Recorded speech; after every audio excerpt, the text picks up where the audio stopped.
Hello everyone, welcome to लक्ष्य force.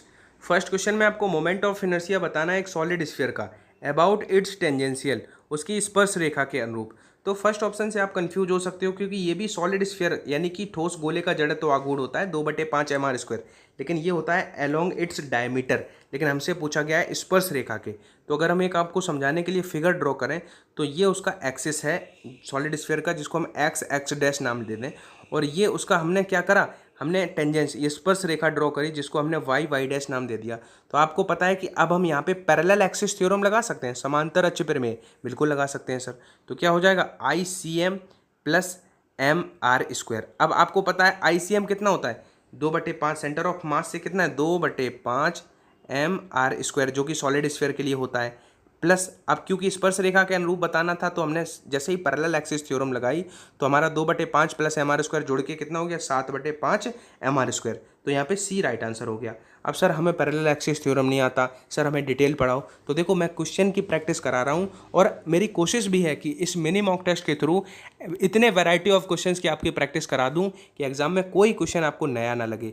देखो market में जितने भी प्रैक्टिस सेट आते हैं, मॉक टेस्ट अवेलेबल हैं ऑफलाइन के लिए, वो सारे ही ओल्ड एडिशन पे बेस्ड हैं जब पेपर ऑफलाइन होता था। अब GD साइको ये सारी चीज़ें इंक्लूड हुई हैं, पेपर ऑनलाइन होने लगा है, तो नंबर ऑफ एप्लीकेंट बढ़ रहे हैं, तो पेपर पैटर्न में चेंज होना नेचुरल है। और इस सच्चाई को आप जितना जल्दी एक्सेप्ट कर लो वो आपके लिए प्रॉफिट रहेगा। ठीक है, अब जो सेकंड फॉर्मूला लिखा है ये 2/3 जो है ये किसका होता है, ये होता है हॉलो यानी कि खोखले गोले का।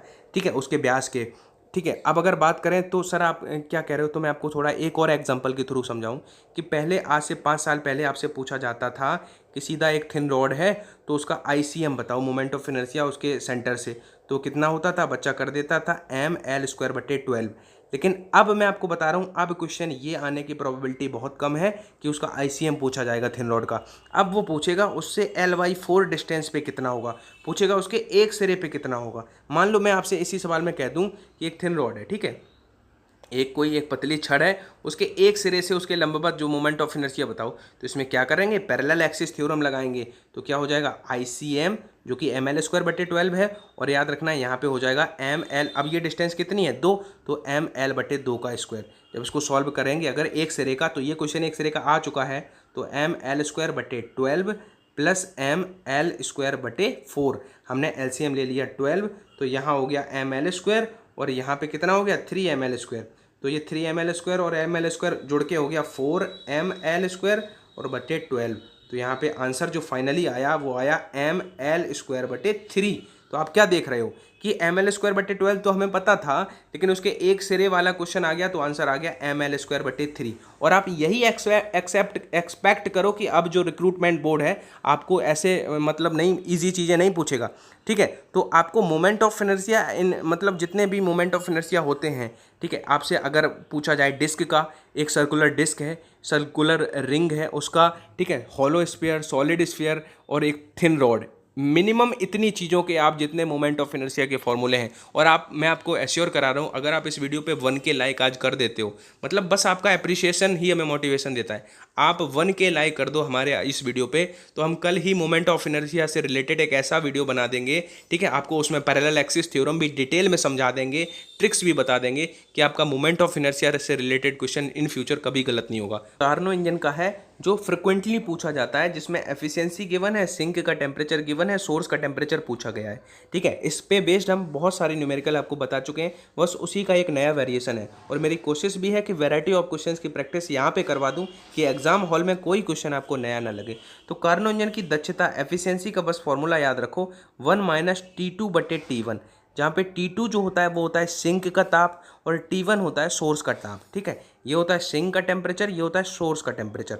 अब इसी में 3 चीज़ें हैं, सिंक का टेम्परेचर, सोर्स का टेम्परेचर, एफिशिएंसी। 2 चीज़ें दी गई हैं, एक चीज़ पूछी गई है। एफिशिएंसी दे दी गई है 70%, तो 70% का मतलब होता है 70% का मतलब नीचे 100 से डिवाइड कर दिया, = 1 - अब हमने आपको बताया था इस तरह का जब भी आप न्यूमेरिकल सॉल्व करें तो टेम्परेचर की जो वैल्यू है वो किस में रखें, वो केल्विन में रखें। ठीक है, इस बात का हमेशा ध्यान रखें। तो 27 डिग्री दिया हुआ है सिंक का टेम्परेचर, जिसको हम किस में रखेंगे, 273 जोड़ के केल्विन में रखेंगे। तो जैसे ही 273 जोड़ेंगे इसमें, तो 273 में 27 जोड़ेगा कितना हो जाएगा 300। 300 बटे नीचे होता है सोर्स का टेम्परेचर जो कि हमें बताना है। बस इसी कैलकुलेशन को आपको जल्दी से करना है। हम क्या करते हैं, एक जीरो से एक जीरो हमने काट लिया, ठीक है। अब यहाँ पे बचा 7/10। तो ये जो 300/T1 है ये हम इस तरफ ले आएंगे, RHS में ले आएंगे तो हमारा पॉजिटिव हो जाएगा 300/T1। अब RHS में क्या है, उधर तो 1 था, लेकिन ये 7/10 हम उधर ले जाएंगे तो वो माइनस का हो जाएगा, ठीक है। अब 10 एकम 10 में से 7 गया, 3/10 बचा इधर, तो इधर बचा 3/10, इधर बचा 300/T1, 300/T1, ठीक है। तो अब हम अगर T1 का इधर मल्टीप्लाई करें और 10 का इधर मल्टीप्लाई करें तो इधर हो जाएगा 3000, इधर हो जाएगा 3T1, तो 3 से ये 3 कट जाएगा, तो 2 जीरो ये ऑलरेडी थी और 1 जीरो इधर क्रॉस मल्टीप्लाई करके, तो यानी कि 1000 केल्विन आ गया। तो इसका आंसर हो गया ए ऑप्शन, यानी कि 1000 केल्विन, ठीक है। आशा करता हूँ समझ में आ गया होगा। वैसे देखो अब आपको थोड़ा मैं वो चीज़ें करा रहा हूँ जो थोड़ी मॉडरेट है, जो जहाँ से सिलेक्शन आप जहाँ से लैग कर जाते हो। कई बार क्या होता है, प्रिपरेशन आपकी बहुत अच्छी है, आपने 15 क्वेश्चन कर दिए, ठीक है, फिर उन 10 क्वेश्चन में आपने क्या है, तुक्का लगा दिए, क्योंकि नेगेटिव मार्किंग होती है, फिर आप चले जाते हो माइनस में और आप फिजिक्स में फेल हो जाते हो। तो वो जो 10 क्वेश्चन होते हैं वो थोड़े मॉडरेट आते हैं, कुछ न्यूमेरिकल का मिक्सअप होता है, तो मेरी कोशिश है कि उस लेवल तक आपको तैयार कर दूं। अब यहाँ पे आपने देखा था फॉर्मूला एफिशिएंसी का 1 - T2/T1। हमने आपको दो बातें बताई, वो आप याद रखना कि जो टेम्परेचर की वैल्यूज़ जब ये रखो आप, तो ऑलवेज जो है केल्विन में रखो, पहली मिस्टेक। दूसरी जो करता है गलती बच्चा कि भूल जाता है कि T1 सोर्स है कि T2 सिंक है, कौन सा सोर्स है कौन सा सिंक है। तो याद रखना जो ऊपर होता है अंश में वो आपका सिंक का टेम्परेचर लिखते हैं और नीचे जो लिखते हैं वो सोर्स का टेम्परेचर लिखते हैं। अब दो क्वेश्चन जो मैं हर बार बताता हूँ फिर बता दूँ क्योंकि वो बहुत इंपॉर्टेंट है। आपसे कहा जाएगा इसी सवाल में कि ये नहीं देगा, आपसे कहा जाएगा 100% दक्षता वाला कार्नो इंजन है तो उसके सोर्स का टेम्परेचर कितना होना चाहिए, सवाल नंबर 1। आपसे कहा जाएगा for 100% efficient Carnot engine sink का टेम्परेचर कितना होना चाहिए, क्वेश्चन नंबर 2। तो याद रखना सिंक का टेम्परेचर होना चाहिए 0 केल्विन, सोर्स का टेम्परेचर होना चाहिए अनंत। ये रटना नहीं है बिल्कुल भी नहीं, तो आप सोर्स वाले में जो है 0 कर दोगे और सिंक वाले में अनंत कर दोगे, हमें ये देखना है। अब यहाँ पे ध्यान दो, 100% एफिशिएंसी का मतलब जो है ये नीटा कितना हो जाएगा 1, तो 1 बराबर 1 माइनस समथिंग, तो इधर ये जो समथिंग है उसको हम 0 कर देंगे तो 1 बराबर 1 होगा, यानी कि इस चीज़ को हमें 0 करना है। T2/T1 को 0 कैसे कर सकते हैं, या तो ऊपर अंश का मान हम 0 रख दें, T2 का मान 0 रख दें जो कि सिंक का ताप है, तो सिंक का ताप हो गया 0 केल्विन। या तो हम T1 का मान ये इस पूरे को 0 करने के लिए या तो हम नीचे हर का मान अनंत रख दें, तो हर का मान मतलब जो सोर्स का टेम्परेचर है वो इनफाइनाइट कर दें, तब भी ये पूरा वैल्यू 0 हो जाएगा और 1 बराबर 1 हो जाएगा, मतलब जो है एफिशिएंसी उसकी 100% हो जाएगी। तो याद रखना for 100% efficient Carnot engine temperature of sink should be 0 kelvin और temperature of source should be infinite. एक प्रोटॉन और एक अल्फा पार्टिकल एक समान पोटेंशियल डिफरेंस से एक्सीलेटेड होते हैं, तो उनकी डी ब्रोगली वेवलेंथ का रेशियो क्या होगा। तो इंपॉर्टेंट क्वेश्चन है, ध्यान से देखना।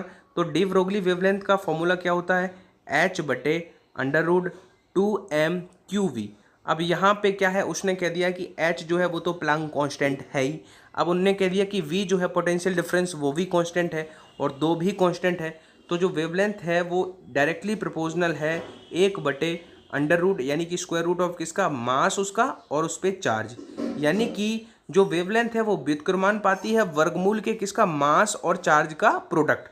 तो इस चीज को बस आप याद रखोगे, मास और चार्ज के प्रोडक्ट के स्क्वायर रूट के इनडायरेक्टली प्रोपोर्शनल।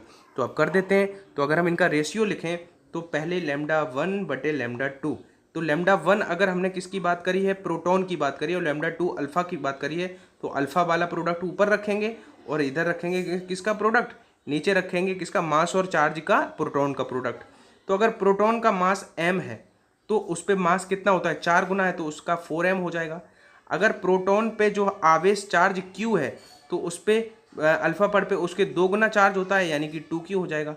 यही तो होता है। आपको पता है कि अगर जो है जो प्रोटॉन का अगर मास जो है m है तो अल्फा पार्टिकल का उसका 4 गुना मास होता है, यानी कि 4m, और चार्ज अगर इसका q है तो उस पर चार्ज 2 गुना होता है, यानी कि 2q।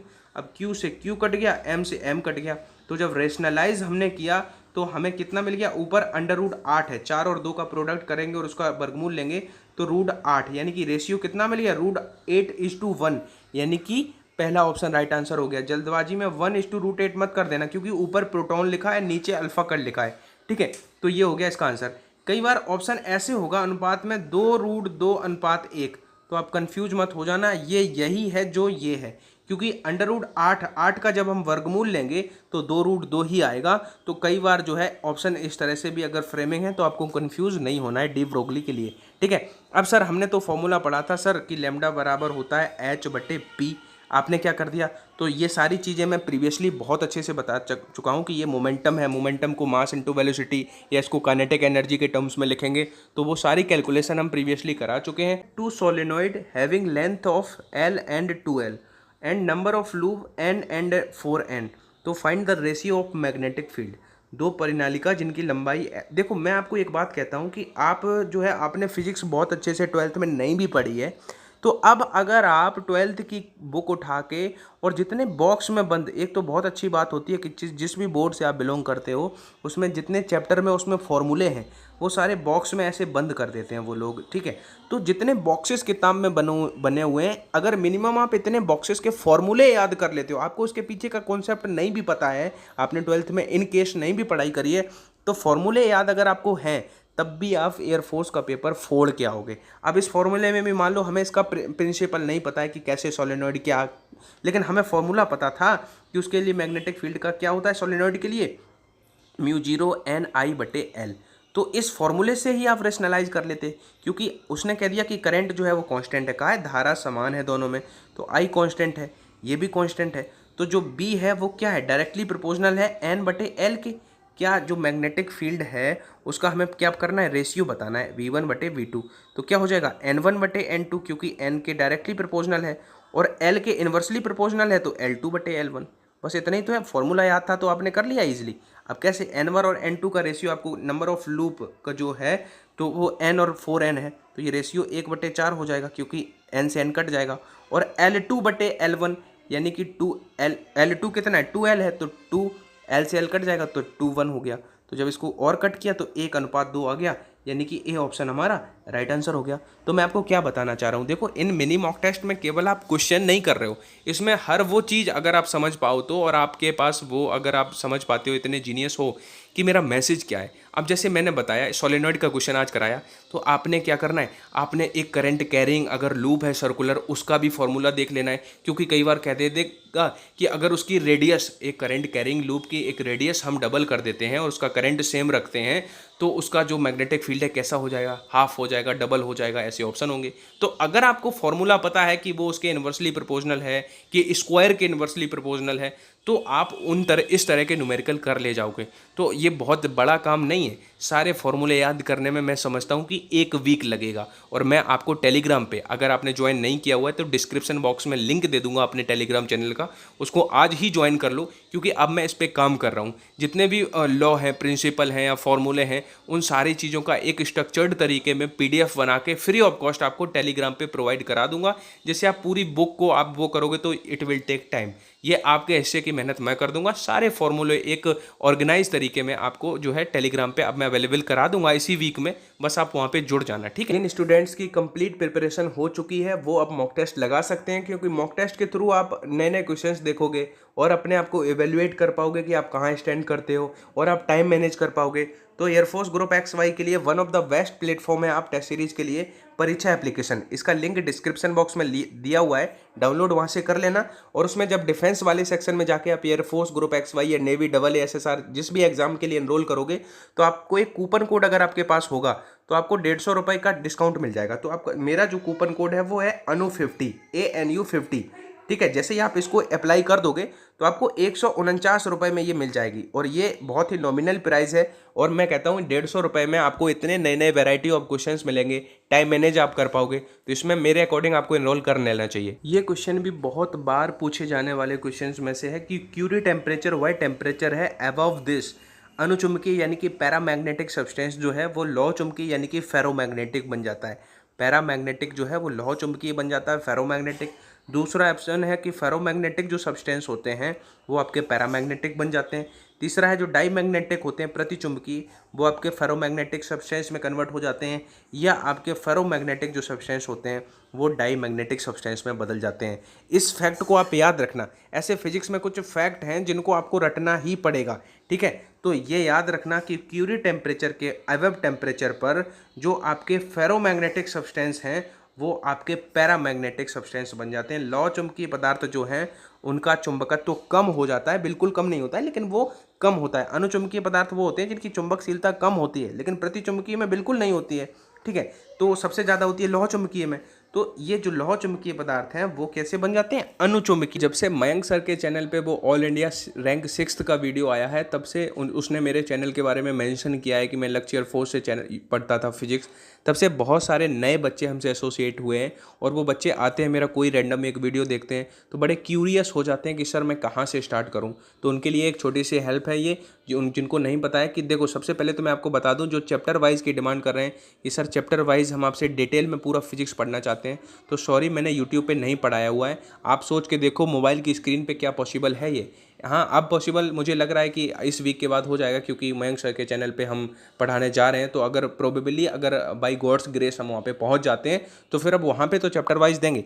लेकिन अभी आपको फ़िलहाल क्या करना है, आपको प्लेलिस्ट में आना है, ठीक है। जैसे ही आप प्लेलिस्ट में आओगे, ये आपको दिख रहा होगा, तो आप बिगिनिंग कहाँ से करो ये मैं बता रहा हूँ। मेरे अकॉर्डिंग आपको बिगिनिंग कहाँ से करनी चाहिए, तो आप सबसे पहले प्लेलिस्ट का कोई भी रैंडम ऐसे वीडियो नहीं देखना है, आपको देखना है मिशन एयरमैन 2021 रिवीजन स्पेशल। आपको इसको मैंने 6 दिन पहले अपडेट किया है, आपको इसमें इंटर हो जाना है। इसमें इंटर हो जाने के बाद आप इसमें भी आपको क्या करना है, आपको ये कुछ वीडियो मैं बता रहा हूँ ये सबसे पहले देख लेने हैं। यहाँ पे क्या है, ये 2 घंटे 23 मिनट का वीडियो है जिसमें बहुत सारे 150 प्रीवियस ईयर क्वेश्चन जो फ्रिक्वेंटली पूछे जाते हैं उन क्वेश्चंस का कंपाइलेशन है। तो अब इसमें ये नहीं कि जैसे एस्केप वेलोसिटी का कोई क्वेश्चन आया तो मैंने सिर्फ वो क्वेश्चन नहीं कराया, आप इस चीज़ को फील करोगे। मैंने उस क्वेश्चन के साथ अगर फ्यूचर में एस्केप वेलोसिटी से रिलेटेड कोई क्वेश्चन बनेगा तो वहीं पे साथ में मैंने वो सारी बातें बता दी, रिलेटेड बातें। तो जैसे ये 3 घंटे 4 मिनट का 14 मिनट का वीडियो है, ठीक है, तो इसमें बेस्ट 200 फिजिक्स के एमसीक्यू का रिवीजन है। तो आप जो है इन इतने क्वेश्चंस की आपका ऑटोमेटिकली जो कॉन्फिडेंस है वो बहुत आगे नेक्स्ट लेवल पे हो जाएगा, क्योंकि इसमें जो क्वेश्चन का लेवल है वो ये नहीं है कि बहुत सिंपल क्वेश्चन लिए गए हों, क्वेश्चन का लेवल आपको पता चलेगा। तो आप स्टार्टिंग इन मैराथन वीडियो से करो, जैसे ये 2 घंटे 28 मिनट का, ये 1 घंटे, ये 3 घंटे 5 मिनट का। तो जैसे ही आप ये 3 से 4-5 वीडियो आप हमारे देख लोगे तो जो नए बच्चे आए हुए हैं उनसे बात करें, जो पुराने मेरे वॉरियर हैं उनको सबको पता है कि हम कैसे पढ़ाते हैं और क्या मेरा वे है पढ़ाने का। जो नए बच्चे आए हैं तो आप यहाँ से जब आप 2 से 4 मैराथन मेरे वीडियोस देख लोगे तो आपका ये क्वेश्चन जो है कि आप चैप्टर वाइज पढ़ाओ या हमें पहले चैप्टर्स पढ़ने हैं, हमें पहले ऐसे पढ़ना है, डिटेल पढ़ना है, ये सारे आप क्वेश्चन करना बंद कर दोगे, ऐसा मेरा मानना है। क्योंकि मैंने इस तरह से फिजिक्स को पढ़ाया है एयरफोर्स के लिए, क्योंकि ये कॉम्पिटेटिव फिजिक्स है, ठीक है। अब यहाँ पे क्या है कि मैं नंबर ऑफ क्वेश्चन लेके उससे रिलेटेड 4 और बातें बता दी। जैसे मान लें ससंजक बल का कोई क्वेश्चन आ गया तो मैंने कोहेसिव अधेसिव फोर्स के कितने तरह के क्वेश्चन बन सकते हैं वो उसी क्वेश्चन के साथ बता दिया। तो फिर मुझे लगता है फिर आपको ये नीड नहीं रहेगी, आप यहाँ से बिगिनिंग कर सकते